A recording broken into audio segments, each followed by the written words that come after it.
ಎರಡನ್ನೂ ಇಟ್ಬಿಟ್ಟಿದೀನಿ.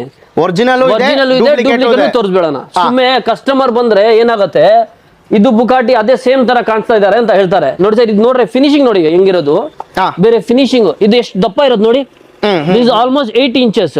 ಏನಕ್ಕೆ 8 ಇಂಚಸ್ ಅಂದ್ರೆ ರೆಗ್ಯುಲರ್ ಆಗಿ ಫೋಮ್ ಡೆನ್ಸಿಟಿ ಬರೋದು 40. ನಾನು ಇದಕ್ಕೂ 60+ ಮಾಡಿಸಿದೀನಿ. ಏನಕ್ಕೆ ಅಂದ್ರೆ ಕುತ್ಕೊಂಡ್ರೆ ಆ ತರದ್ ಫೀಲ್ ಬರಬೇಕು. ಇದು ಒರಿಜಿನಲ್ ಬುಕಾಟಿ. ಇದು ಓಕೆ, ಇದು ನೋಡ್ರೆ ಗೊತ್ತಾಗ್ಬಿಡ್ತಾರೆ ಫಿನಿಶಿಂಗ್, ಸ್ಟಿಚಸ್ ನೋಡಿ ಸರ್. ಬೇರೆ ಇವಾಗ ಇನ್ನೂ ಒಂದು ಬುಕಾಟಿ ತೋರಿಸ್ತೀನಿ, ಎಷ್ಟು ದಪ್ಪ ಇರೋದು ಸ್ಟಿಚಸ್ ನೋಡಿ. ಓಕೆ, ಈ ಸ್ಟಿಚಸ್ ನೋಡ್ರೆ ಗೊತ್ತಾಗದೆ. ಇದು ರಿಪ್ಲಿಕಾನಲ್ಲಿ ಇದಿರಲ್ಲ, ಈ ತರದ್ ಇರಲ್ಲ, ಕುತ್ಕೊಂಡ್ರು ಗೊತ್ತಾಗ್ಬಿಡ್ತಾರೆ. ಇದಕ್ಕೂ ನೋಡಿ extra pillows, washable, dust proof, scratch proof. Scratch ಮಾಡಿದ್ರು ಏನು ಆಗಲ್ಲ, ಏನು ಆಗಲ್ಲ. ಮಾಡ್ರೆ ಕಟ್ ಆಗ್ಬಿಡ್ತಾರೆ. ಸ್ಟಿಚಸ್ ನೋಡಿ ಹಿಂಗಿರೋದು, ಇದೆಲ್ಲ ಕಸ್ಟಮೈಸ್ ಮಾಡಿ. ದಪ್ಪ ನೋಡಿ ಸರ್ ಹೆಂಗಿರೋದು, ಬೇರೆನಲ್ಲಿ ಹೋಗ್ರೆ ಇಷ್ಟೇ ಇರೋದು. Okay okay okay, that is totally different. Even I have that, I will show that.